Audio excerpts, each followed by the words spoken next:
അപ്പോൾ പ്രിയപ്പെട്ട പ്രേക്ഷകർ, അതൊക്കെയാണ് രാവിലെ മുതൽ സംഭവിച്ച വാർത്താഭരിതമായ ഒരു ദിവസത്തെ തലക്കെട്ടുകൾ. ഇവിടെ നമ്മുടെ പ്രിയപ്പെട്ട ഷിബിൻ ബഷീർ, അഞ്ജന, റിൻസി മാനുവൽ, ഗ്രേസി സബാസ്റ്റ്യൻ, ദീപ്തി, ഷാഹിദ, വിപിൻ ബെന്നി, ഷെബിൻ, ലെനീഷ് ബാബു, നൗഷ അടക്കം ഒരുപാട് പ്രിയപ്പെട്ട പ്രേക്ഷകർ ഒരിക്കൽ കൂടി ഗുഡ് ആഫ്റ്റർനൂൺ പറയുന്നുണ്ട്. അപ്പോൾ എല്ലാ പ്രിയപ്പെട്ട പ്രേക്ഷകർക്കും ഒരിക്കൽ കൂടി ശുഭ മധ്യാഹ്നം നേരുന്നു. നമ്മൾ ആദ്യ വാർത്തയിലേക്ക്, തലസ്ഥാനത്തേക്കാണ്. അവിടെ പ്രതിഷേധഭരിതമാണ്.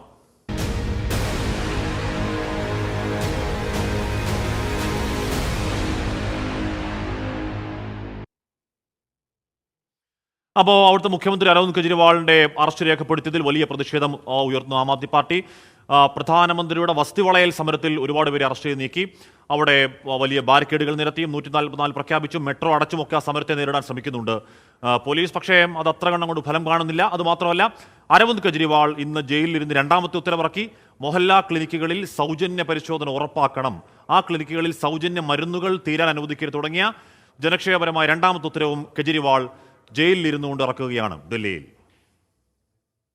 പ്രധാനമന്ത്രിയുടെ വസതി വളയാനുള്ള ആഹ്വാനം ഏറ്റെടുത്ത പഞ്ചാബിൽ നിന്നടക്കം നിരവധി ആം ആദ്മി പാർട്ടി പ്രവർത്തകർ ഡൽഹി പട്ടേൽ ചൌക്ക് മെട്രോ സ്റ്റേഷന് സമീപമെത്തി. മുദ്രാവാക്യവും പ്ലക്കാർഡുകളുമായി എത്തിയ പ്രതിഷേധക്കാരെ പോലീസ് കസ്റ്റഡിയിലെടുക്കാൻ ശ്രമിച്ചതോടെ സംഘർഷമുണ്ടായി. സ്ത്രീകളടക്കമുള്ള പ്രതിഷേധക്കാരെ പോലീസ് വലിച്ചിഴച്ചു.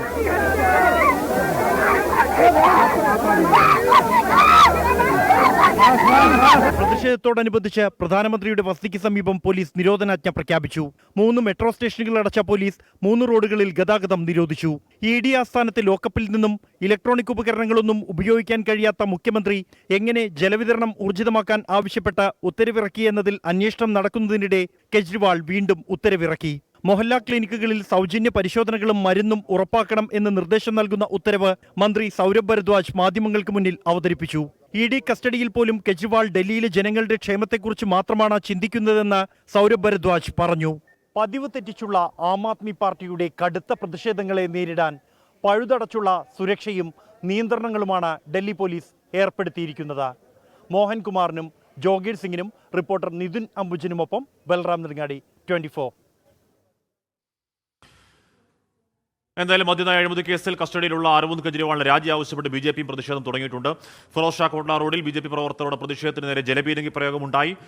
പ്രതിഷേധക്കാർ ബാരിക്കേഡ് പൊളിക്കുന്ന കാഴ്ച അവിടെ ഒന്ന് കാണാൻ കഴിയുന്നു. രാധാകൃഷ്ണൻ ചെയ്യുന്നുണ്ട്. ആർക്കെ ഇപ്പോൾ ജയിലിലിരുന്നു കൊണ്ട് അരവിന്ദ് കെജ്രിവാൾ ഇറക്കുന്ന ആദ്യ ഉത്തരവ് കുടിവെള്ളം ഉറപ്പാക്കണമെന്നാണ്. രണ്ടാമത്തെ ഉത്തരവ് സൗജന്യ മരുന്ന് ഉറപ്പാക്കണമെന്നാണ്. അപ്പോൾ ആരാണോ കോർ വോട്ട് ബാങ്ക്, അല്ലെങ്കിൽ ആരാണോ ആരിൽ കൂടിയാണ് ആം ആദ്മി വളർന്നു വന്നത്, അവരെ ചേർത്ത് നിർത്താൻ നടപടികൾ ജയിലിനകത്ത് നിന്നും ചെയ്യുമ്പോൾ ജയിലിനകത്ത് കുറച്ചുകൂടി ശക്തനാകുന്നു കെജ്രിവാൾ എന്നൊരു ഫീൽ ഡൽഹിയിൽ നിൽക്കുമ്പോൾ തോന്നുന്നുണ്ടോ ആർക്കെ?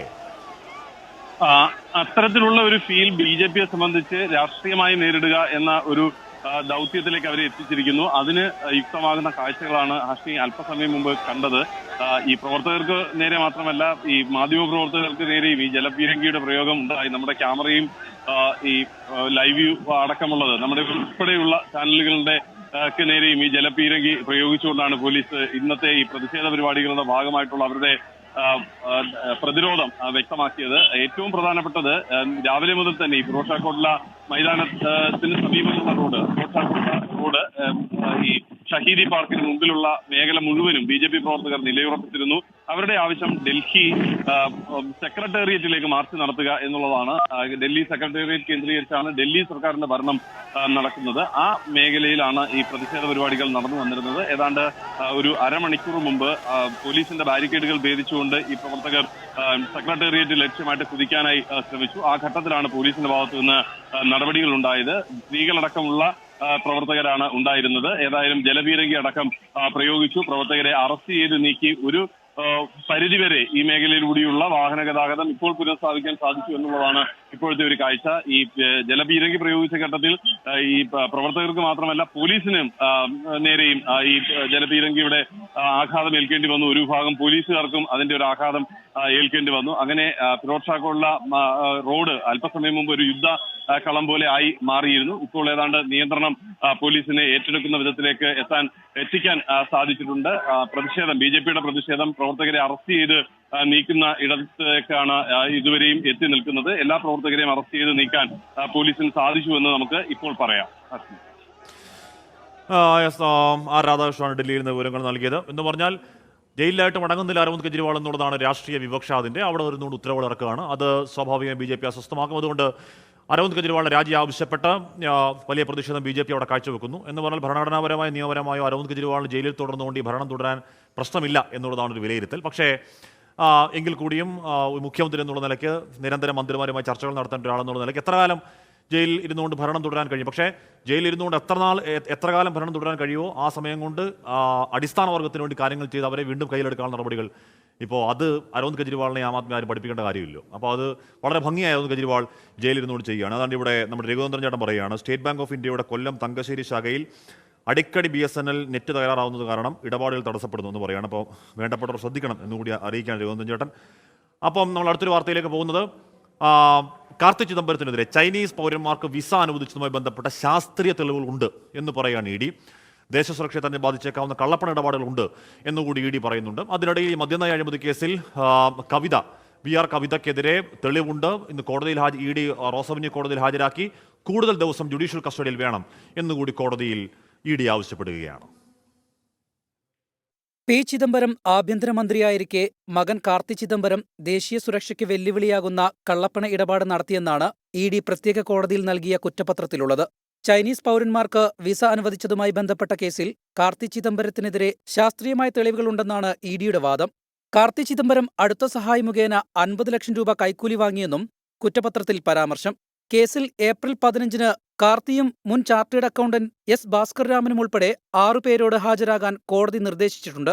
കേസിൽ CBI രജിസ്റ്റർ ചെയ്ത FIR-ന്റെ അടിസ്ഥാനത്തിലാണ് EDയും അന്വേഷണം ആരംഭിച്ചത്. 263 ചൈനീസ് പൗരന്മാർക്ക് 2011-ൽ വിസ അനുവദിച്ചതുമായി ബന്ധപ്പെട്ടതാണ് കേസ്. ഡൽഹി മദ്യനയ അഴിമതി കേസിൽ K കവിതയെ ED റൌസ് അവന്യൂ കോടതിയിൽ ഹാജരാക്കി. കേസ് കെട്ടിച്ചമച്ചതും കളവുമാണെന്നും K കവിത പ്രതികരിച്ചു. റിമാൻഡ് കാലയളവിൽ കവിതയുടെ മൊഴി രേഖപ്പെടുത്തിയെന്നും കേസുമായി ബന്ധമുള്ള വ്യക്തികളുടെയും രേഖകളുടെയും സാന്നിധ്യത്തിൽ ചോദ്യം ചെയ്തുവെന്നും ED കോടതിയിൽ അറിയിച്ചു. അഴിമതിയിൽ കെജ്രിവാളിനും കവിതയ്ക്കും നേരിട്ട് ബന്ധമുണ്ടെന്നും ED വാദിച്ചു. 24 ഡൽഹി. 14 ദിവസത്തെ കസ്റ്റഡി ആവശ്യപ്പെടുകയായിരുന്നു ED. 14 ദിവസത്തെ കസ്റ്റഡിയിൽ വിട്ടിരിക്കുന്നു എന്നാണ് ഇപ്പോൾ അറിയാൻ കഴിയുന്നത്. PMLA നിയമം PMLA ആണ്, വകുപ്പ് PMLA ആണ്. അപ്പോൾ ആ കസ്റ്റഡിയിൽ നിന്ന് രക്ഷപ്പെടാൻ കുറ്റാരോപിതർ കഴിയില്ല. അത്രത്തോളം മാരകത്തോളം നിയമമാണ് ഈ പറഞ്ഞ EDയുടെ PMLA എന്നൊക്കെ നമ്മൾ നേരത്തെ ദിവസം ചർച്ചകളൊക്കെ നമുക്ക് വ്യക്തമായതാണ്, പ്രേക്ഷകർക്കും അറിയാം. പത്തനംതിട്ട CPM-ൽ കയ്യാങ്കളി.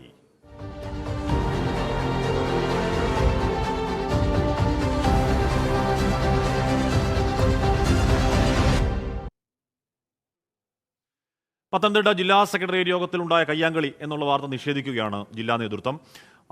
അവിടെ ഉണ്ടായത് ചർച്ചകൾ മാത്രമാണ്, ബാക്കി എല്ലാം മാധ്യമ സൃഷ്ടിയാണ് എന്ന് പറയുന്നു ജില്ലാ സെക്രട്ടറി KP ഉദയഭാനു. ഈ യോഗത്തിൽ പങ്കെടുത്ത VN വാസവൻ, സംസ്ഥാന മന്ത്രി VN വാസവൻ സംസ്ഥാന നേതൃത്വത്തിന് ഇതുമായി ബന്ധപ്പെട്ട് റിപ്പോർട്ട് നൽകി. പ്രശ്നമൊന്നും ഉണ്ടായിട്ടില്ല, ചർച്ചകൾ മാത്രമേ ഉള്ളൂ എന്ന് പറയുമ്പോൾ പോലും പ്രശ്നപരിഹാരത്തിന് MP ഗോവിന്ദൻ അവിടെ വരുന്നുണ്ട്. കഴിഞ്ഞ ദിവസം ചേർന്ന ജില്ലാ സെക്രട്ടേറിയറ്റ് യോഗത്തിലാണ് തർക്കവും ഒടുവിൽ 2 ജില്ലാ സെക്രട്ടേറിയറ്റ് അംഗങ്ങൾ തമ്മിൽ കയ്യാങ്കളിയുമുണ്ടായത്. മുഖ്യമന്ത്രിയുടെ തെരഞ്ഞെടുപ്പ് റാലിയുമായി ബന്ധപ്പെട്ട സമയക്രമത്തെ ചൊല്ലിയുണ്ടായ തർക്കമാണ് കയ്യാങ്കളിയിലെത്തിയതെന്നാണ് വിവരം. ജില്ലാ സെക്രട്ടേറിയറ്റ് അംഗം കൂടിയായ CITU സംസ്ഥാന സെക്രട്ടറി PB ഹർഷകുമാർ മുൻ MLA പത്മകുമാറിനെ പിടിച്ചു തള്ളിയെന്നാണ് വാർത്തകൾ. മന്ത്രി VN വാസവൻ പങ്കെടുത്ത യോഗത്തിനു ശേഷമായിരുന്നു കയ്യാങ്കളി. വാർത്ത പുറത്തുവന്നതോടെ CPM നേതൃത്വം നിഷേധക്കുറിപ്പുമായി രംഗത്തെത്തി. ജില്ലാ സെക്രട്ടേറിയറ്റിനെ സംബന്ധിച്ച് മാധ്യമങ്ങളിൽ വന്ന വാർത്ത തികച്ചും അടിസ്ഥാനരഹിതമാണ്. മാധ്യമങ്ങൾ വളരെ ബോധപൂർവമായി സൃഷ്ടിച്ച വ്യാജ വാർത്തയാണ്. അടിസ്ഥാനരഹിതമായ വാർത്ത ജനങ്ങൾ തള്ളിക്കളയണമെന്നാണ് എനിക്ക് അഭ്യർത്ഥിക്കാനുള്ളത്. മാധ്യമങ്ങൾ വ്യാജവാർത്ത നൽകുന്നത് ഇതാദ്യമായല്ലെന്നും നിയമ നടപടി സ്വീകരിക്കുമെന്നും CPIM ജില്ലാ സെക്രട്ടറി. അതേസമയം ജില്ലാ സെക്രട്ടേറിയറ്റ് യോഗത്തിലെ അനിഷ്ട സംഭവങ്ങൾ സംസ്ഥാന സെക്രട്ടേറിയറ്റ് അംഗമായ മന്ത്രി VN വാസവൻ നേതൃത്വത്തെ അറിയിച്ചിട്ടുണ്ട്. തെരഞ്ഞെടുപ്പ് കാലമായതിനാൽ തൽക്കാലം നടപടി വേണ്ടെന്നാണ് നേതൃത്വത്തിന്റെ നിലപാട്. ജില്ലയിലെ പ്രശ്നപരിഹാരത്തിനായി സംസ്ഥാന സെക്രട്ടറി അടുത്ത ദിവസം തന്നെ പത്തനംതിട്ടയിൽ നേരിട്ടെത്തും. 24 പത്തനംതിട്ട. പ്രശ്നമൊന്നുമില്ല എന്ന് പറയുകയും ചെയ്യുന്നുണ്ട്. പക്ഷേ പ്രശ്നപരിഹാരത്തിന് MP ഗോവിന്ദൻ എന്തിനെത്തുന്നു എന്ന ചോദ്യമൊക്കെ അവിടെ നിൽപ്പുണ്ട്. ചോദ്യമില്ല. എന്തായാലും അവിടെ ഉണ്ടായത് ചർച്ചകൾ മാത്രമാണ്, ചർച്ചയെ തർക്കമായി വ്യാഖ്യാനിക്കേണ്ടതില്ല എന്ന് പറയുന്ന മന്ത്രി VN വാസവൻ. വ്യാജ പ്രചാരണത്തിനെതിരെ നിയമ നടപടി സ്വീകരിക്കും എന്നുകൂടി പറയുകയാണ് മന്ത്രി. അത് തികച്ചും അടിസ്ഥാനരഹിതമായ ഒരു വാർത്തയാണ്. ആര് കൊടുത്തതെന്ന് എനിക്കറിയില്ല. ഞാൻ ഇന്നലെ രാത്രി ഒരു 10:30 വരെ പത്തനംതിട്ട ഉണ്ടായിരുന്നു. ഞാൻ കമ്മിറ്റി പങ്കെടുത്ത അവസാനം പിരിയുന്ന സന്ദർഭത്തിൽ വരെ അങ്ങനൊരു സംഭവം ഉണ്ടായിട്ടില്ല. അവിടെ ആകെ ഒരു തർക്കം വേണമെങ്കിൽ പറയാവുന്ന ഈ മീറ്റിംഗ് വെക്കുന്നതിനെ സംബന്ധിച്ച സമയത്തിന്റെ കാര്യത്തിൽ ഹർഷനും ബാലകുമാറും തമ്മിൽ അന്യോന്യം അത് 3 മണിക്ക് വേണമെന്നും 5 മണിക്ക് വേണമെന്നും രാവിലെ വേണമെന്നും ഒരു തർക്കപ്രശ്നം ഉന്നയിച്ച് വേണമെങ്കിൽ അത് സ്വരം കൂട്ടിയായിരിക്കും. അതല്ലാതെ ഒരാളും അവിടെ കയ്യാങ്കളി നടത്തുകയോ മറ്റേതെങ്കിലും സംഭവങ്ങളോ ഉണ്ടായിരുന്നു. ഒരു വാർത്ത അത് ബോധപൂർവ്വം ആരോ സൃഷ്ടിച്ചാണ്. ലില്ലിച്ചോളിൽ പറയുകയാണ്, ആരെ വിശ്വസിക്കാൻ പറ്റും? എങ്ങോട്ട് തിരിഞ്ഞാലും അഴിമതി കഥകൾ മാത്രം. നാർക്കോട്ടിക്സ് മാത്രമല്ല, പൊളിറ്റിക്സും ഇന്ന് ഡർട്ടി ബിസിനസ്സാണ്. പൊതുജനം കഴുത എന്ന് പറയുകയാണ്. അപ്പോൾ കാണുന്ന പല വാർത്തകൾ കാണുമ്പോൾ അത്തരത്തിൽ ഹതാശരാവാനും നിരാശരാവാനും അത്തരത്തിൽ പ്രതികരണത്തിൽ ജനാധിപത്യത്തിൽ അവകാശമുണ്ട്. ലില്ലി ചേച്ചി അത് പറഞ്ഞു എന്നുള്ളതുള്ളൂ. പക്ഷേ എല്ലാ രാഷ്ട്രീയക്കാരും അങ്ങനെയാണോ? അങ്ങനെയല്ല എന്നുള്ളതാണ് എൻ്റെ വിശ്വാസം. വേറൊരു ചേട്ട പറയുന്നു, അമ്മു പറയുകയാണ്, പൂക്കോട് കേസിൽ ഇപ്പോൾ പഴയ ഇൻട്രസ്റ്റ് ഒന്നും കാണുന്നില്ലല്ലോ വാഷ്മി ചേട്ടാ, ഇലക്ഷൻ ആയതുകൊണ്ടാണോ? എന്തൊക്കെ വന്നാലും ആ അച്ഛനും അമ്മയ്ക്കും നീതി കിട്ടണം, ഒരു തർക്കം അക്കാര്യത്തിലില്ല. എന്തായാലും നീതി തേടി ആ കുടുംബം വീണ്ടും രംഗത്തെത്തിയിട്ടുണ്ട്.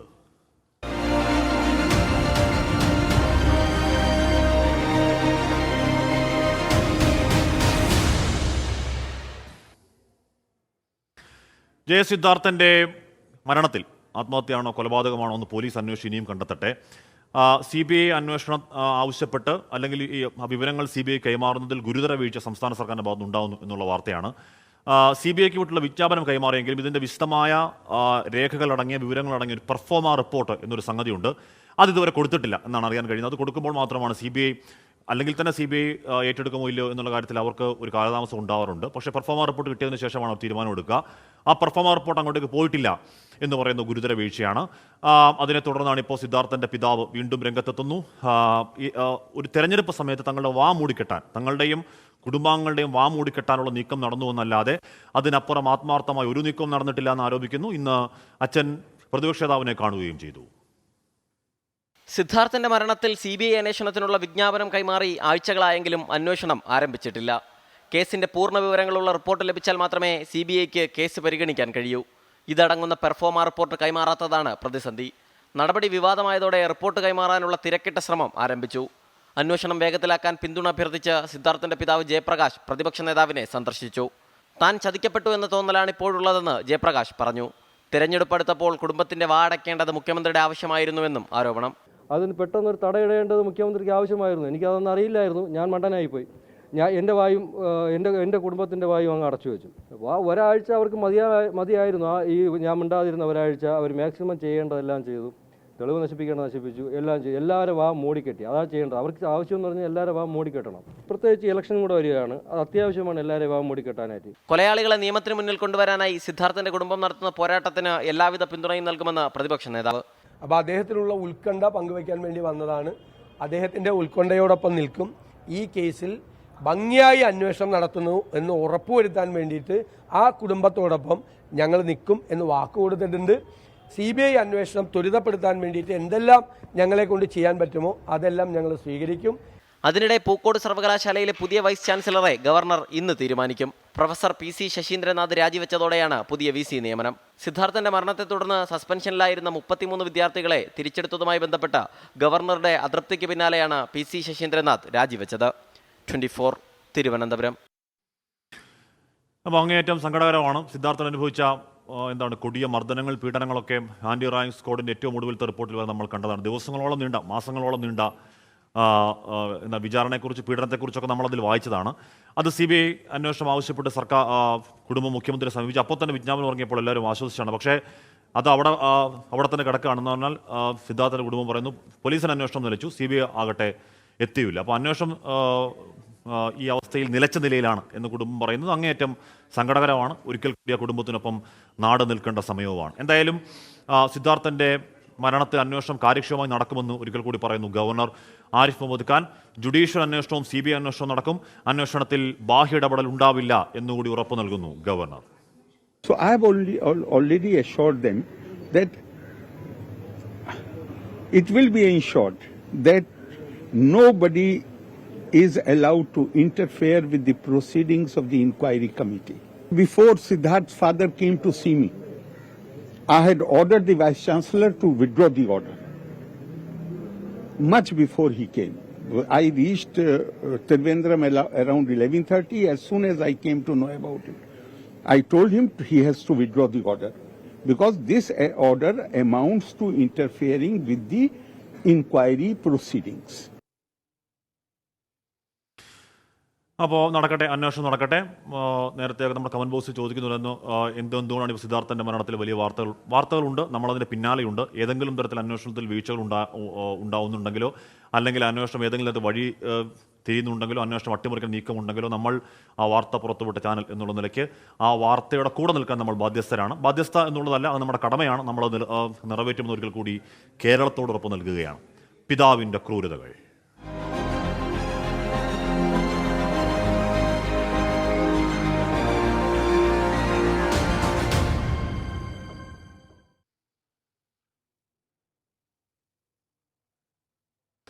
മലപ്പുറം കാളികാവിലെ 2.5 വയസ്സുകാരുടെ മരണത്തിൽ പിതാവ് മുഹമ്മദ് ഫായിസിനെതിരെ കൊലക്കുറ്റം ചുമത്തുന്നു.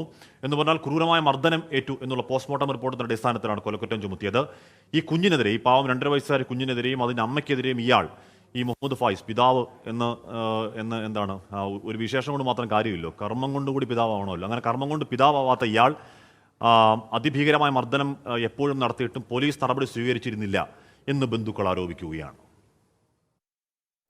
കുഞ്ഞിന്റെ ശരീരത്തിൽ പഴയതും പുതിയതുമായ നിരവധി മുറിവുകളുണ്ടെന്ന് പോസ്റ്റ്മോർട്ടം റിപ്പോർട്ട് വ്യക്തമാക്കുന്നു.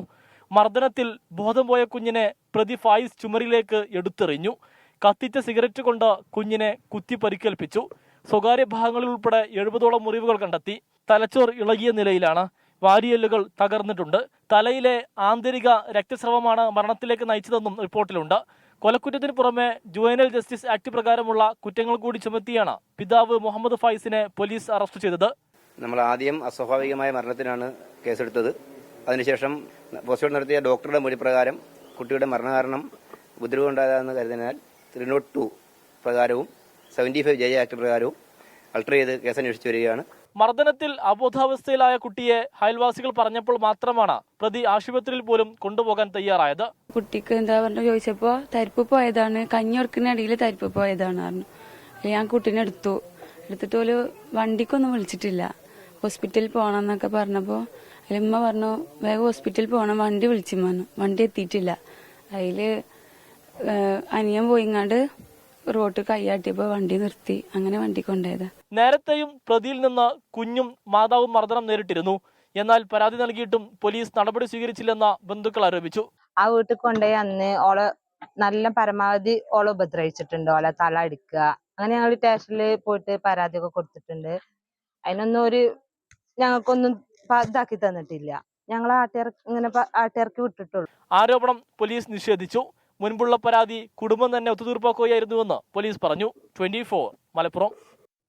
വെൽക്കം ബാക്ക് പ്രിയപ്പെട്ട പ്രേക്ഷകരെ. സമയം 1 മണി കഴിഞ്ഞ് 25 മിനിറ്റാണ്. സുകുമാരൻ ചേട്ടൻ ചോദിക്കുകയാണ്, സിദ്ധാർത്ഥനെ കൊന്ന കൊലയാളികളെ വീണ്ടും കോളേജിൽ പ്രവേശിപ്പിക്കുക എന്ത് സന്ദേശം നൽകുന്നു ചോദിക്കുന്നു. കുര്യാക്കോസ് ജോസഫ്, സിദ്ധാർത്ഥൻ കേസിലെ പ്രതികളെ പോലീസ് തെളിവെടുക്കാൻ കൊണ്ടുപോകുന്ന രീതി കണ്ടാൽ അറിയാം. പ്രതികളെ ആനയിച്ചാൽ കൊണ്ടുപോവാണ്. എങ്ങനെയുണ്ട്? നമ്മുടെ ടാക്സ് പൈസ 25 ലക്ഷം പെർ സിറ്റിംഗ് കൊടുത്ത് വക്കീൽ വരും എന്നോട് പറയുകയാണ്.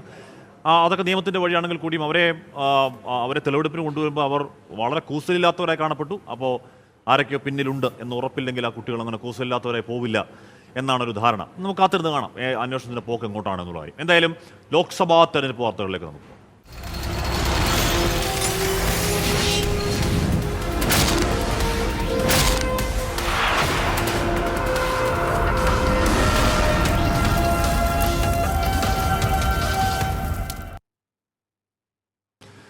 വടകരയിലെ LDF സ്ഥാനാർത്ഥി KK ശൈലജയ്ക്കെതിരെ മോശം പ്രചരണം സമൂഹ മാധ്യമങ്ങളോട് നടക്കുന്നുവെന്ന് ആരോപിച്ചുകൊണ്ട് ഇലക്ഷൻ കമ്മീഷന് പരാതി നൽകുന്നു LDF. അപകീർത്തിപ്പെടുത്താൻ നീക്കം നടത്തുന്നു എന്നുള്ളതാണ് ആരോപണം, LDFിന്റെ ആരോപണം. എന്തായാലും അന്വേഷണം അതിന്റെ വഴിക്ക് നീങ്ങുന്നു. അതോടൊപ്പം ആലത്തൂരിൽ രമ്യ ഹരിദാസിന്റെ ഫ്ലക്സ് കത്തിച്ചു എന്ന് ആരോപിച്ചുകൊണ്ട് UDF പരാതി കൊടുക്കുന്നു. പൗരത്വ ഭേദഗതിയിലെ കേസുകൾ പിൻവലിക്കുന്ന കാര്യത്തിൽ സർക്കാർ ഇരട്ടത്താപ്പാണെന്ന ആരോപണവുമായി BJPയും MD രമേശും രംഗത്ത് വന്ന ദിവസം കൂടിയാണ്.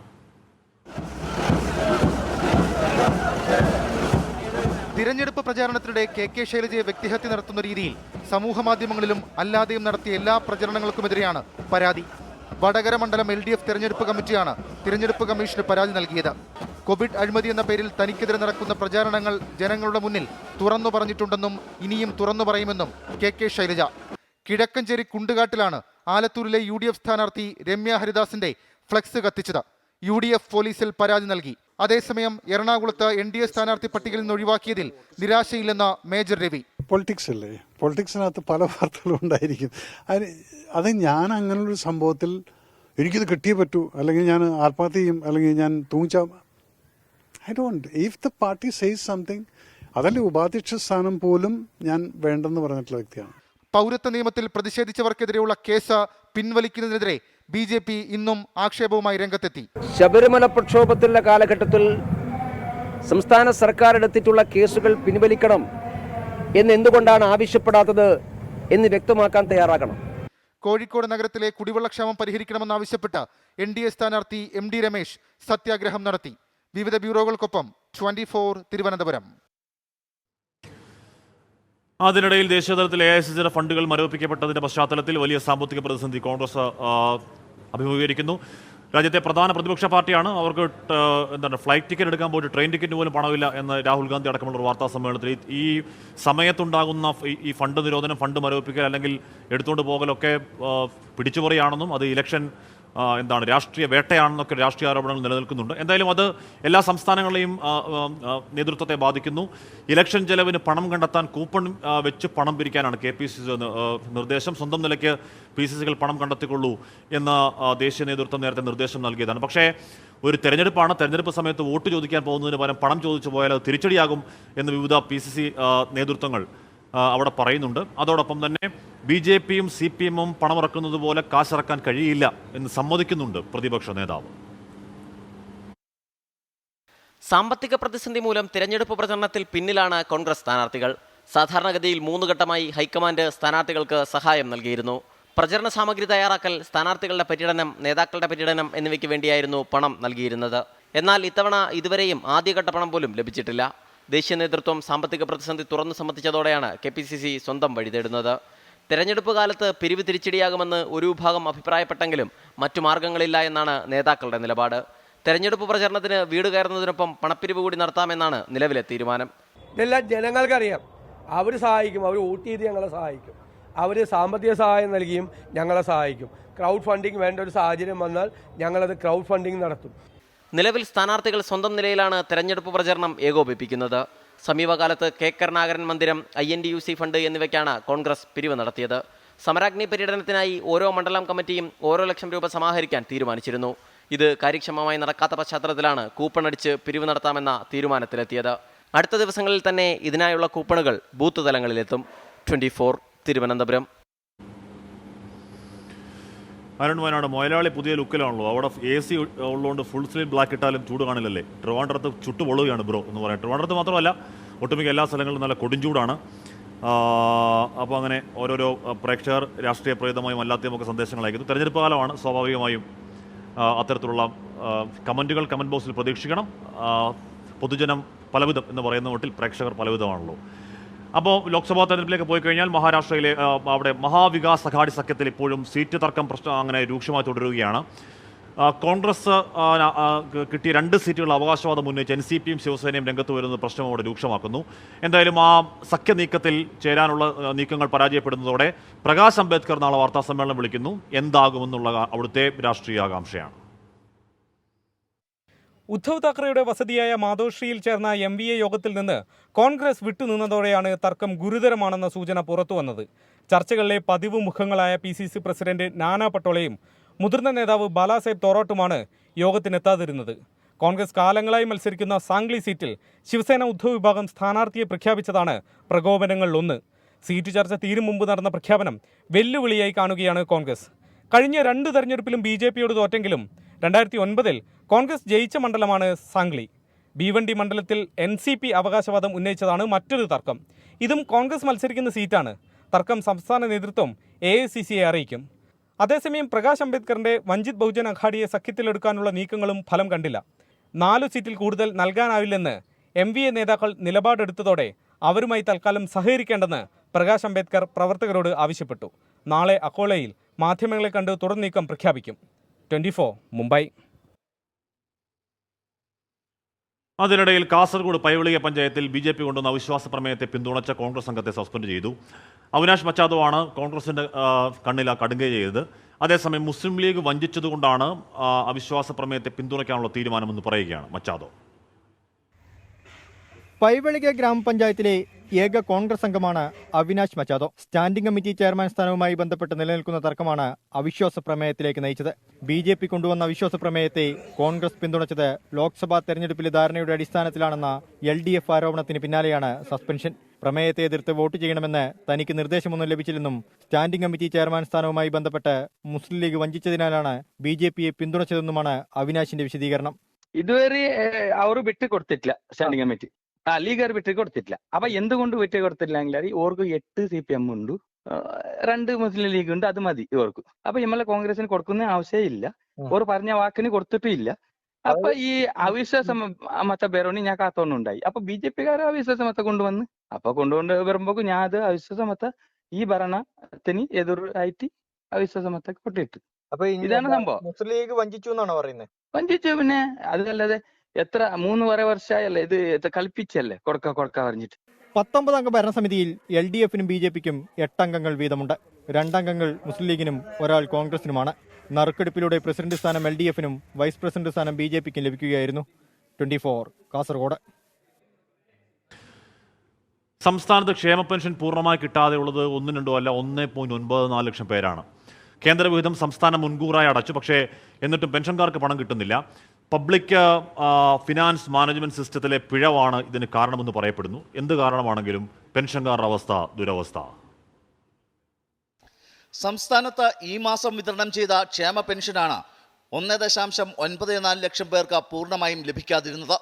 സംസ്ഥാനത്ത് വിതരണം ചെയ്യുന്ന 5 ഇനം പെൻഷനുകളിൽ 3 ഇനം പെൻഷനുകൾക്കാണ് കേന്ദ്രവിഹിതം കൂടിയുള്ളത്.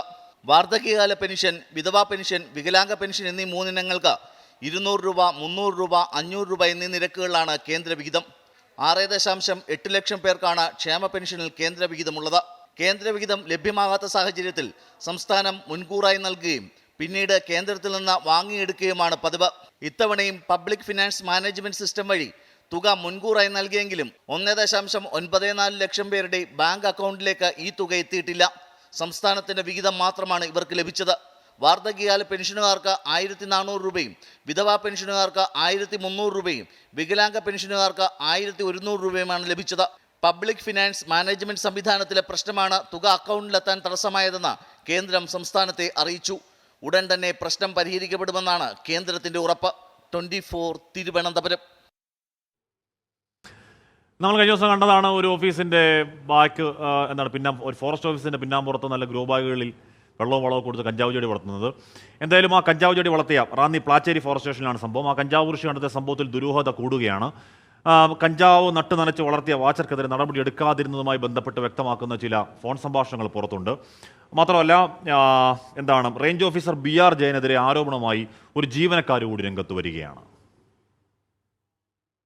പ്ലാച്ചേരി ഫോറസ്റ്റ് സ്റ്റേഷനിൽ കഞ്ചാവ് കൃഷി നടന്നിട്ടില്ലെന്നായിരുന്നു ഫോറസ്റ്റ് ഉദ്യോഗസ്ഥരുടെ വാദം. എന്നാൽ ഇത് പച്ചക്കള്ളമാണെന്ന് തെളിയിക്കുന്ന ശബ്ദരേഖ പുറത്തുവന്നു. കഞ്ചാവ് കൃഷി നേരിട്ട് കണ്ടിട്ടും ഉദ്യോഗസ്ഥർ നടപടിയെടുത്തിട്ടില്ലെന്ന് തെളിയിക്കുന്നതാണ് ശബ്ദരേഖ.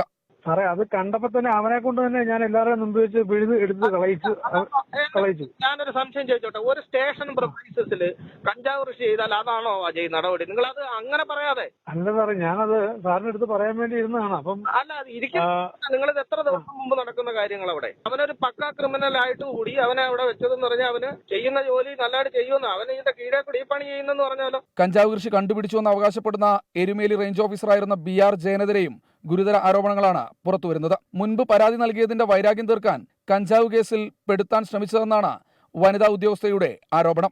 രാത്രി 8:30 ഒരു അത്യാവശ്യ ഡോക്യുമെന്റ് എഴുതാനെന്ന് പറഞ്ഞ് വിളിച്ചിരുന്നു. അപ്പൊ അത് ശരിയല്ല എന്നുള്ളത് കൊണ്ട് ഞാൻ ആ ഫോൺ കട്ട് ചെയ്ത് അപ്പൊ തന്നെ ഈ സാറിനെ തിരിച്ചു വിളിച്ചിട്ട് വന്നു. സാറിന് അത്യാവശ്യമാണെങ്കിൽ ഞാനും എന്റെ കൂടെയുള്ള വനിതാ സ്റ്റാഫും കൂടി യൂണിഫോം ഇട്ട് സ്റ്റേഷനിൽ വരാം, ഞാൻ എന്റെ വണ്ടി എടുത്ത് സ്റ്റേഷനിൽ എത്തിക്കോളാന്ന് പറഞ്ഞ് ഫോൺ കട്ട് ചെയ്തു. അപ്പോൾ ഇയാളെ തിരിച്ചു വിളിച്ചിട്ട് പറഞ്ഞത് ശരിയായില്ല, ഇങ്ങനെ ഒരു മേലുദ്യോഗസ്ഥൻ സംസാരിക്കരുതെന്ന് പറഞ്ഞു. ഇങ്ങനെ പല രീതിയിലുള്ള സംഭവങ്ങൾ ഇവിടെ ഉണ്ടായിട്ടുണ്ട്. കഴിഞ്ഞ ദിവസമാണ് പ്ലാച്ചേരി ഫോറസ്റ്റ് സ്റ്റേഷനിൽ നിന്ന് കഞ്ചാവ് ചെടി കണ്ടെടുത്തത്. സഞ്ജയ് ഇക്ബാലിനൊപ്പം ശ്രീജിത് ശ്രീകുമാരൻ, 24 പത്തനംതിട്ട.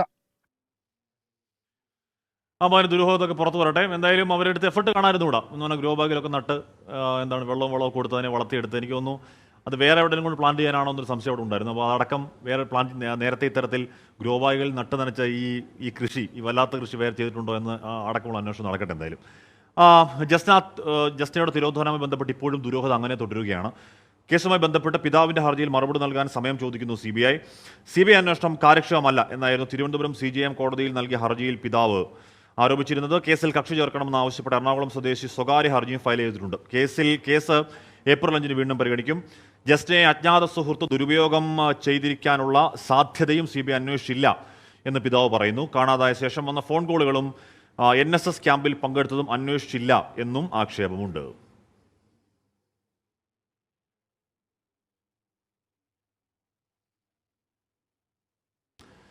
വിശ്വാസികൾക്കിത് വ്രതശുദ്ധിയുടെ നാളുകൾ. അൽ മുക്താദിർ ഗോൾഡൻ ഡയമണ്ട്സ് പുണ്യങ്ങളുടെ പൂക്കാലം സമർപ്പിക്കുന്നത് എല്ലാ ആഭരണങ്ങളും ഇപ്പോൾ പണിക്കൂലിയില്ലാതെ വാങ്ങാം. അൽ മുക്താദിർ ജ്വല്ലേഴ്സ്.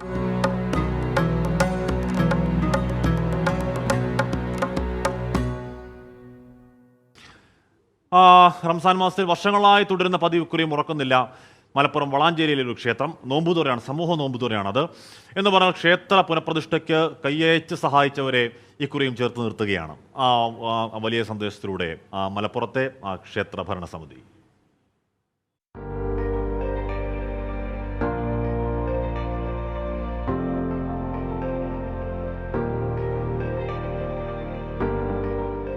പുണ്യ റംദാൻ മാസത്തിൽ മതസൗഹാർദ്ദവും നാടിൻ്റെ നന്മയും വാനോളമുയരുന്ന മലപ്പുറം എന്ന പാഠപുസ്തകത്തിലെ മറ്റൊരു അധ്യായമാണ് വളാഞ്ചേരി ക്ഷേത്രത്തിലൊരുക്കിയ ഈ ഇഫ്താർ വിരുന്ന്.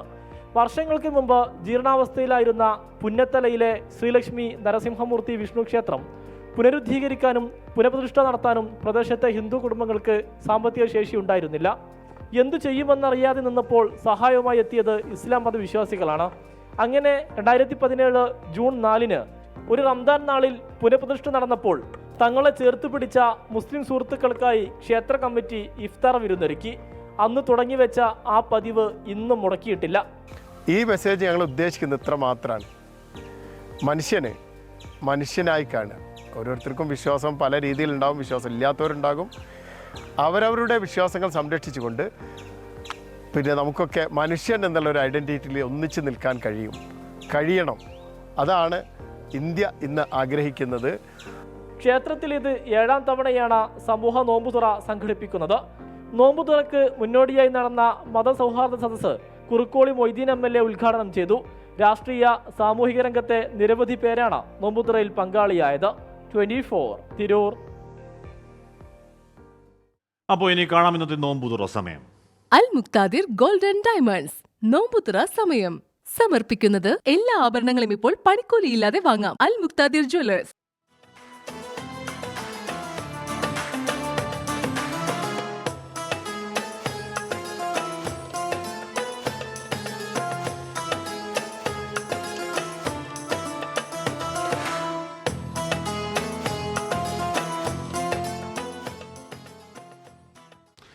KP മൊയ്തീൻ പറയുകയാണ്, യുവമാർക്ക് പച്ചക്കറി വിത്തുകൾ വിതരണം ചെയ്യൂ, നല്ല കൃഷി ചെയ്യട്ടെ, നാടിന് നാട്ടാർക്ക് ഉപകാരം, അവർക്കും വരുമാനം എന്ന് പറയുകയാണ്. പക്ഷേ അതുകൊണ്ട് കഞ്ചാവ് കൃഷി കൊണ്ടാവുന്നില്ല പച്ചക്കറി കൃഷി ചെയ്ത് കഴിഞ്ഞാൽ. അപ്പോൾ അതുകൊണ്ടാണ് നേരത്തെ ആ കഞ്ചാവ് കൃഷിയെക്കുറിച്ചാണ് മൊയ്തീൻ്റെ ആ കമൻറ്റ് തോന്നുന്നു. സുധാകൃഷ്ണൻ, കേന്ദ്രത്തിൻ്റെ വിഹിതം നൽകാനുള്ളത് നൽകാതെ ആ വിഹിതം എങ്ങനെ നൽകാൻ പറ്റും? കേരളം കൊടുക്കേണ്ടത് കൊടുത്തില്ലേ? ഉറപ്പായും കേരളം കേന്ദ്രത്തിൻ്റെ വിഹിതം കൂടി മുൻകൂറായി അടച്ചു, എന്നിട്ടും ആ പബ്ലിക് ഫിനാൻസ് സിസ്റ്റത്തിൻ്റെ തകരാറ് എന്നൊക്കെയാണല്ലോ പറയുന്നത്. അപ്പോൾ പ്രിയപ്പെട്ട പ്രേക്ഷകരെ, ഞാൻ ഒരു ചെറിയ ഇടവേളയിലേക്ക് പോകുന്നു. ഇടവേളയ്ക്ക് ശേഷം മാർക്കറ്റ് വ്യൂ, ക്രിസ്റ്റീന ചെറിയാൻ. ഇടവേള.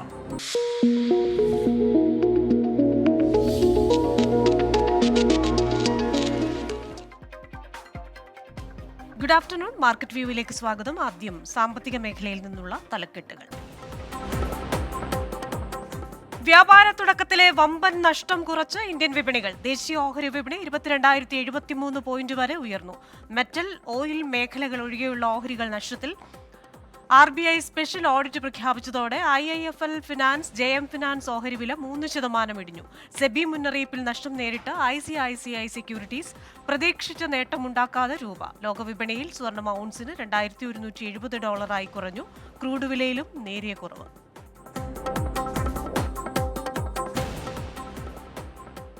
നടപ്പ് സാമ്പത്തിക വർഷത്തിൽ $5 ബില്യൺ വായ്പ നൽകാൻ ലക്ഷ്യമിട്ട് ബ്രിക്സ് ഡെവലപ്മെന്റ് ബാങ്ക്. കോവിഡ് കാലത്ത് തിരിച്ചടി നേരിട്ടെങ്കിലും സാധാരണ നിലയിലേക്ക് തിരിച്ചെത്താനായെന്ന് ബാങ്ക് വൈസ് പ്രസിഡന്റ് സൗ ക്വിയാങ്ങു. മറ്റംഗങ്ങളെ അപേക്ഷിച്ച് കൂടുതൽ നിക്ഷേപങ്ങൾ ലഭിച്ചത് ചൈനയ്ക്കും ഇന്ത്യയ്ക്കുമെന്ന് സൗ. ചൈനീസ് സമ്പദ് വ്യവസ്ഥ ഈ വർഷം 5% വളർച്ച നേടുമെന്നും NDB വൈസ് പ്രസിഡന്റ്. ഡൊണാൾഡ് ട്രംപിന്റെ അറ്റ ആസ്തി $6.5 ബില്യൺ ഉയർന്നു. ലോകത്തെ അതിസമ്പന്നരായ 500 പേരുടെ ബ്ലൂംബർഗ് ബില്യണയേഴ്സ് പട്ടികയിൽ ആദ്യമായി ട്രംപിന്റെ പേരും. ആസ്തിയിൽ $4 ബില്യൺ വർധന. ആസ്തി വർധന 29 മാസം നീണ്ട ട്രംപ് മീഡിയ ആൻഡ് ടെക്നോളജി ഗ്രൂപ്പിന്റെ ലയന പ്രക്രിയ പൂർത്തിയാക്കിയതോടെ. ചരിത്രത്തിൽ ആദ്യമായി ബീജിംഗിനെ പിന്തള്ളി ഏഷ്യയിലെ ശതകോടീശ്വരന്മാരുടെ കേന്ദ്രമായി മുംബൈ. രാജ്യത്തിന്റെ സാമ്പത്തിക തലസ്ഥാനത്ത് നിലവിലുള്ളത് 92 ശതകോടീശ്വരന്മാരെന്ന ഹുറൂൺ റിസർച്ച്. ആഗോളതലത്തിൽ ന്യൂയോർക്കിനും ലണ്ടനും പിന്നിൽ മുംബൈ 3-ാം സ്ഥാനത്ത്. കഴിഞ്ഞ വർഷം മഹാരാഷ്ട്രയിൽ പുതുതായി 26 ശതകോടീശ്വരന്മാരുണ്ടായെന്നും ഹുറൂൺ റിസർച്ച്. മുംബൈയിലെ ശതകോടീശ്വരന്മാരുടെ ആസ്തി 47% വർദ്ധിച്ച് $445 ബില്യൺ ആയി. ആദ്യ ഇലക്ട്രിക് വാഹനം ആഡംബര ഔട്ട്ലെറ്റായ നെക്സയിലൂടെ പുറത്തിറക്കാൻ മാരുതി. 60 കിലോവാട്ട് അവറിൽ പ്രവർത്തിക്കുന്ന വാഹനത്തിന് 550 കിലോമീറ്റർ റേഞ്ച് വാഗ്ദാനം ചെയ്യുന്നുവെന്ന് റിപ്പോർട്ട്. EVയുടെ രൂപകൽപ്പന നിർവഹിച്ചിരിക്കുന്നത് ജപ്പാനിലെ സുസുക്കി മോട്ടോർ കോർപ്പറേഷൻ.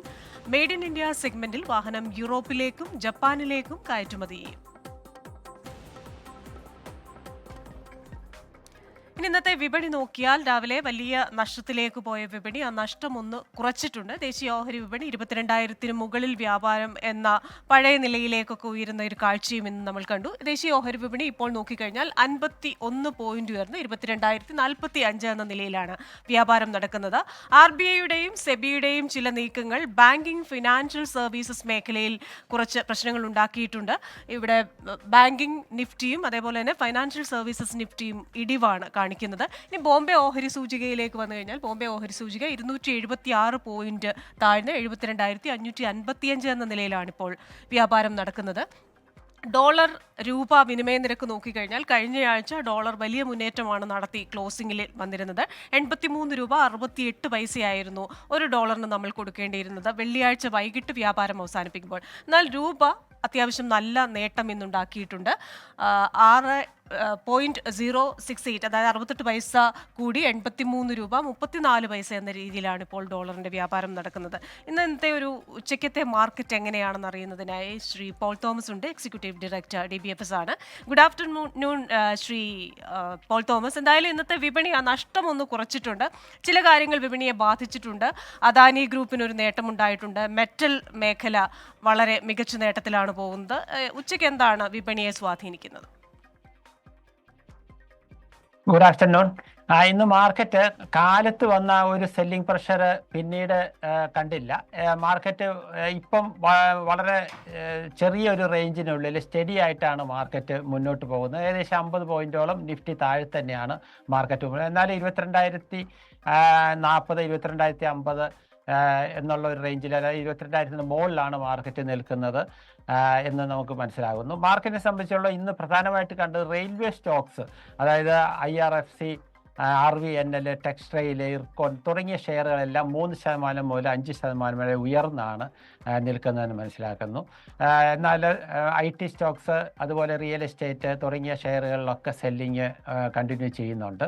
മാർക്കറ്റിനെ സംബന്ധിച്ചോളം ഞാൻ കാലത്ത് പറഞ്ഞ മാതിരി ഒരു റേഞ്ച് ബൗണ്ട് മൂവ്മെന്റ് തന്നെയായിരിക്കും ഇന്നും നാളെയും മറ്റന്നാളും നമ്മൾ എക്സ്പെക്ട് ചെയ്യുന്നത്. ശരി, ശ്രീ പോൾ തോമസ് ആണ് നമ്മോടൊപ്പം വിപണി വിശകലനത്തിനായി ചേർന്നത്. ഇനി ഇടവേളയാണ്. ഇടവേളയ്ക്ക് ശേഷം ഗുഡ് ആഫ്റ്റർനൂൺ വിത്ത് ഹാഷ്മി തുടരും. നമസ്കാരം.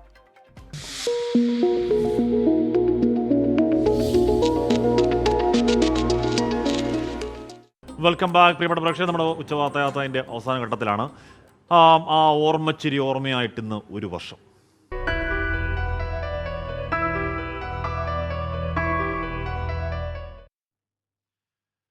ഇന്നസെന്റ് ഓർമ്മകളിൽ വിതുമ്പുന്നു ആരാധകരും ബന്ധുക്കളുമൊക്കെ. ഓർമ്മദിനമായി ഇന്ന് ഇരിങ്ങാലക്കുടയിലെ പള്ളിയിൽ ഇന്നസെന്റ് കല്ലറയിൽ ഒരുപാട് പേരാണ് അദ്ദേഹത്തിന് ആദരമർപ്പിക്കാൻ എത്തിയത്. കുടുംബാംഗങ്ങൾ, ബന്ധുക്കളൊക്കെ ആദരമർപ്പിച്ചതിന് ശേഷം സ്ഥാനാർത്ഥികളും അവിടെ എത്തി ഇന്നസെന്റിന്റെ ഓർമ്മകൾക്ക് മുന്നിൽ ഒരു പിടി പുഷ്പങ്ങൾ അർപ്പിച്ചു.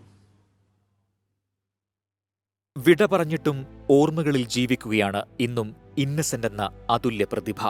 ഇരിങ്ങാലക്കുട സെയിന്റ് തോമസ് ദേവാലയത്തിൽ ഇന്നസെന്റ് അന്ത്യവിശ്രമം കൊള്ളുന്ന കല്ലറയിലേക്ക് ഇന്നൊഴുകിയെത്തിയത് നിരവധി പേർ. രാവിലെ കുടുംബവും പ്രത്യേക പ്രാർത്ഥന നടത്തി. ഭാര്യ ആലീസ് ഉൾപ്പെടെയുള്ള കുടുംബാംഗങ്ങൾ വിതുമ്പിക്കരഞ്ഞു.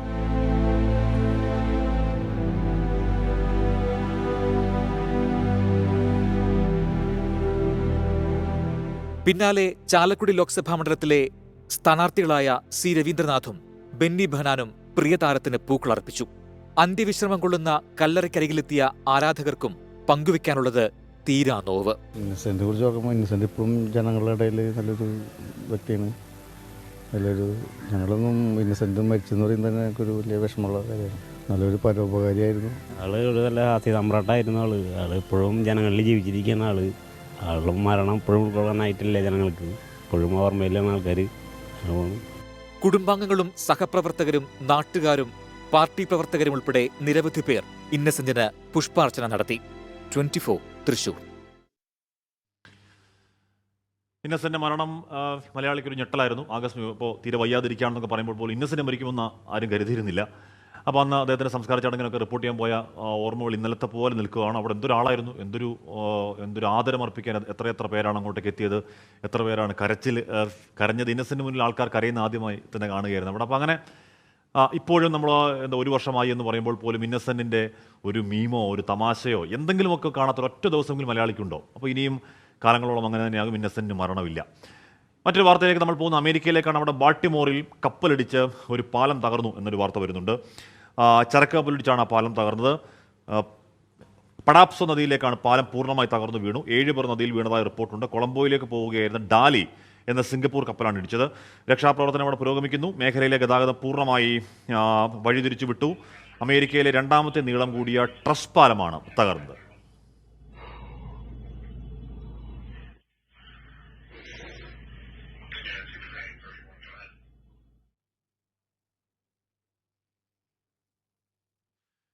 മറ്റൊരു സങ്കട വാർത്തയിലേക്കാണ്. മുതിർന്ന മാധ്യമപ്രവർത്തകൻ BC ജോജോ അന്തരിച്ചു. ആശുപത്രിയിൽ ചികിത്സയിലിരിക്കുകയായിരുന്നു അന്ത്യം. കേരളത്തെ പിടിച്ചുലച്ച ഒരു പിടി വാർത്തകൾ കൊണ്ടുവന്ന പ്രഗത്ഭനായ ഒരു മാധ്യമപ്രവർത്തകനായിരുന്നു ജോജോ. കേരള കൗമുദി മുൻ എക്സിക്യൂട്ടീവ് എഡിറ്ററായിരുന്നു BC ജോജോ. 66 വയസ്സായിരുന്നു. മുഖ്യമന്ത്രി സ്ഥാനത്ത് നിന്ന് K കരുണാകരന്റെ രാജിയിലേക്ക് നയിച്ച പാമോലിൻ അഴിമതി സംബന്ധിച്ച റിപ്പോർട്ട് പുറത്തു കൊണ്ടുവന്നത് BC ജോജോയായിരുന്നു. മതികെട്ടാൻ കയ്യേറ്റം, മുല്ലപ്പെരിയാർ കരാറിലെ വീഴ്ചകൾ തുടങ്ങി ചർച്ചയായ ചെയ്ത പല വാർത്തകളും BC ജോജോയിലൂടെ പുറം ലോകമറിഞ്ഞു. മുല്ലപ്പെരിയാർ കരാർ വാർത്ത അന്ന് വലിയ കോളിളക്കം സൃഷ്ടിച്ചിരുന്നു. മുല്ലപ്പെരിയാറിലേക്ക് വീണ്ടും എന്ന പേരിൽ ഈ റിപ്പോർട്ടുകൾ ഉൾപ്പെടുത്തി പിന്നീട് പുസ്തകവും BC ജോജോ പുറത്തിറക്കി. കൊല്ലം മയ്യനാട് സ്വദേശികളായ D ബാലചന്ദ്രൻ, P ലീലാവതി ദമ്പതികളുടെ മകനാണ് BC Jojo. Thiruvananthapuram press club honorary അംഗമാണ്. വിൻസ് ഓഫ് ഡിജിറ്റൽ മീഡിയ പ്രൈവറ്റ് ലിമിറ്റഡിന്റെ സ്ഥാപകനുമാണ്. 24 തിരുവനന്തപുരം. കല്യാൺ സിൽക്സിന്റെ 37ാമത് ഷോറൂം കൊല്ലത്ത് പ്രവർത്തനം തുടങ്ങി. ധനമന്ത്രി KN ബാലഗോപാലും നടനും കല്യാൺ സിൽക്സിന്റെ ബ്രാൻഡ് അംബാസിഡറുമായ പൃഥ്വിരാജും ചേർന്നാണ് ഉദ്ഘാടനം നിർവഹിച്ചത്. തെക്കൻ കേരളത്തിലെ ഏറ്റവും വലിയ സിൽക്ക് സാരി ഷോറൂമും ഹൈപ്പർ മാർക്കറ്റും അടങ്ങുന്ന സമ്പൂർണ്ണ ഷോപ്പിംഗ് മോളാണ് കൊല്ലത്തേത്. ധനമന്ത്രി KN ബാലഗോപാലും നടനും കല്യാൺ സിൽക്സ് ബ്രാൻഡ് അംബാസിഡറുമായ പൃഥ്വിരാജും ചേർന്ന് ഷോപ്പിംഗ് സമുച്ചയം ഉദ്ഘാടനം ചെയ്തു.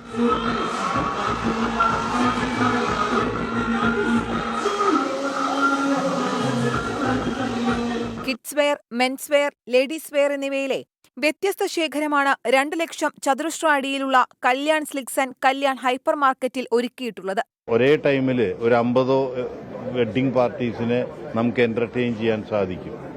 ഈ ഒരു സ്ഥാപനത്തിൽ മാത്രം ഞങ്ങൾക്ക് 600 പേർക്ക് പുതിയതായി തൊഴിൽ കൊടുക്കാൻ സാധിച്ചു. കേരളത്തിലത്തെ നല്ലവരായ ജനങ്ങളുടെ നിസ്സീമമായ സഹകരണം ഒന്നുകൊണ്ട് മാത്രമാണ് കഴിഞ്ഞ വളരെ ചുരുങ്ങിയ കാലയളവിൽ കേരളത്തിലുള്ള എല്ലാ ജില്ലകളിലും ഞങ്ങൾക്ക് തുറക്കാൻ സാധിച്ചതെന്ന് നിസ്സംശയം ഞങ്ങൾക്ക് പറയാൻ സാധിക്കും. പഴവർഗ്ഗങ്ങൾ, പച്ചക്കറി, home appliance, kitchen ware, laundry items എന്നിവയുടെ വിപുലമായ ശ്രേണി ഹൈപ്പർ മാർക്കറ്റിൽ ഒരുക്കിയിട്ടുണ്ട്. നടി മല്ലിക സുകുമാരൻ വിശിഷ്ടാതിഥിയായിരുന്നു. കല്യാൺ സിൽക്സ് ചെയർമാനും മാനേജിംഗ് ഡയറക്ടറുമായ TS പട്ടാഭിരാമൻ, എക്സിക്യൂട്ടീവ് ഡയറക്ടർമാരായ Prakash Pattabhiraman, Mahesh Pattabhiraman, Kalyan hyper market executive ഡയറക്ടർമാരായ വർധിനി പ്രകാശ്, മധുമതി മഹേഷ്, കല്യാൺ വസ്ത്രാലയ MD TS അനന്തരാമൻ, രാഷ്ട്രീയ നേതാക്കൾ എന്നിവർ ചടങ്ങിൽ പങ്കെടുത്തു. 24 കൊല്ലം. അപ്പോൾ കൊടുംചൂടിൽ സങ്കടപ്പെട്ടിരിക്കുന്നവർക്ക് ഒരു സന്തോഷ വാർത്തയുണ്ട്. സംസ്ഥാന താപനില ഇനി ഉയരുമെന്നാണ് ആ വാർത്ത. സന്തോഷ വാർത്തയല്ല എന്ന് പറഞ്ഞാൽ തൃശ്ശൂരിലൊക്കെ 40 ഡിഗ്രി സെൽഷ്യസ് വരെ ഇനിയും താപനില ഉയരും എന്നുള്ളതാണ്. എല്ലാ ജില്ലകളും ഏതാണ്ട് സമാനമാണ് അവസ്ഥ. വേനൽമഴ അങ്ങനെ എവിടെങ്കിലുമൊക്കെ വല്ലപ്പോഴൊക്കെ പെയ്യുന്നല്ലാതെ വ്യാപകമായൊരു വേനൽമഴ സാധ്യത എവിടെയും പ്രവചിക്കപ്പെടുന്നുമില്ല. സൂക്ഷിക്കണം. ഉച്ച സമയമാണ്. ഈ സമയത്ത് പുറത്തിറങ്ങാൻ വീട്ടിലിരിക്കാൻ കഴിയുന്നവർ പരമാവധി അങ്ങനെ ഇരിക്കുക, ഒരുപാട് വെള്ളം കുടിക്കുക, കുടയെടുക്കുക എന്നൊക്കെയുള്ള ജാഗ്രതാ നിർദ്ദേശം നേരത്തെ ആരോഗ്യവകുപ്പ് നൽകിയിട്ടുമുണ്ട്. ഇപ്പോഴത്തെ കാലാവസ്ഥ നോക്കാം.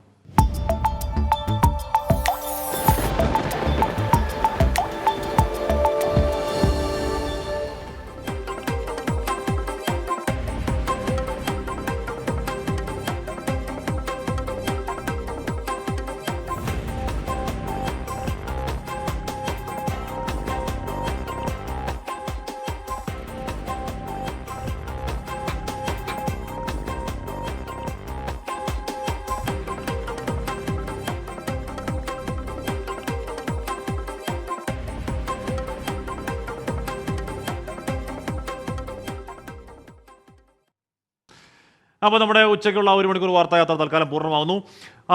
ഇനി കുറ്റകൃത്യങ്ങളുടെ ലോകമാണ്, വല്ലാത്തൊരു ലോകമാണ്. ഒരുപാട് വാർത്തകൾ പറയാനുണ്ട്. പ്രജിൻ ശ്രീകണ്ഠൻ ചേരുന്നു, പോലീസ് ഡയറി. Bye bye.